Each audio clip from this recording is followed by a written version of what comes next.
இல்லை அம்மா எப்போ வீட்டுக்குள்ளே வருவேன்னு எதிர்பார்த்துட்ருக்கீங்களா? இது ஒன்று வெளியே போகிறதுக்கு ரெடியாக இருக்குது. எந்த கடா குட்டி தூங்குது அழகா. பெரிய கழுது அம்மா எப்போ வருவோன்னு பார்க்குது. கடை எடுத்து வச்சுட்டு நீ கடை எடுத்து வைக்கிறதுக்கு லேட் ஆகும்டி சாமி.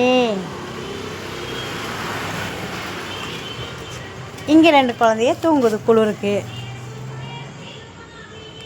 இது என்னோட கடை.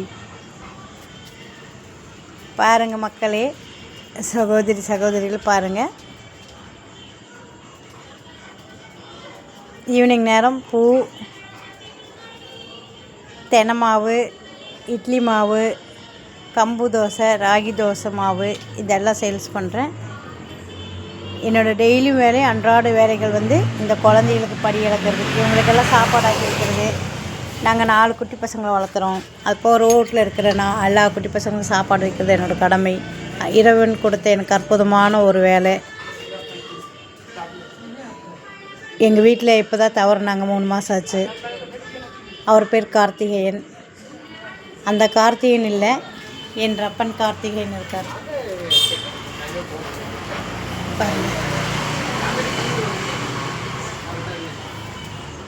எங்கள் 2 பேர்த்துக்கு ஒரே குணம் தான், ஜீவராசியில் பார்க்குறது. டெய்லி ஒரு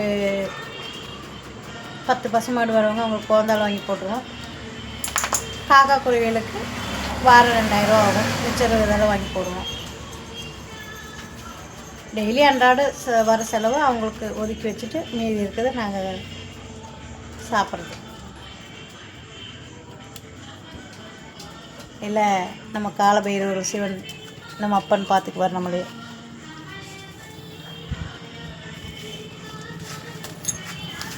பாருங்கள், அது போக எங்களுக்கு இந்த மந்திரிக்கிறது வேலும் மயிலும் துணை என்ற வெற்றிவேல் முருகன் எங்களுக்கு என்றைக்கும் துணையாக இருக்கார். எனக்கு மந்திரிக்கிறது, குழந்தைகளுக்கு கயிறு கட்டுறது, இதுதான் என்னோடய வேலை. நடுவில் இந்த வியாபாரம் பொழுதோட. பார்க்குற ஜனங்களுக்கு என் மனமார்ந்த நன்றிகள் தெரிவிக்கிறேன். சேனல் பார்க்குற கார்த்திகன் எங்கள் வீட்டுக்கார பேர் தான் ஆரம்பிச்சிருக்கேன்.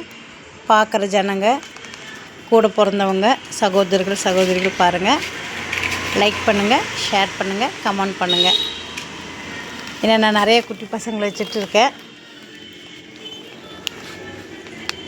எனக்காக இல்லாட்டியும் கூட என் குழந்தைகளுக்கோசரம் லைக் பண்ணுங்கள், ஷேர் பண்ணுங்கள், கமெண்ட் பண்ணுங்கள். இவங்கெல்லாம் வந்து இவங்க 2 பேர் இப்போ இருக்காங்க, மீதி பேரெல்லாம் விளையாட போயிருக்காங்க. அவங்க எல்லாம் வருவாங்க இனிமேல் தான். என் மனமார்ந்த நன்றிகள் தெரிவிக்கிறேன்.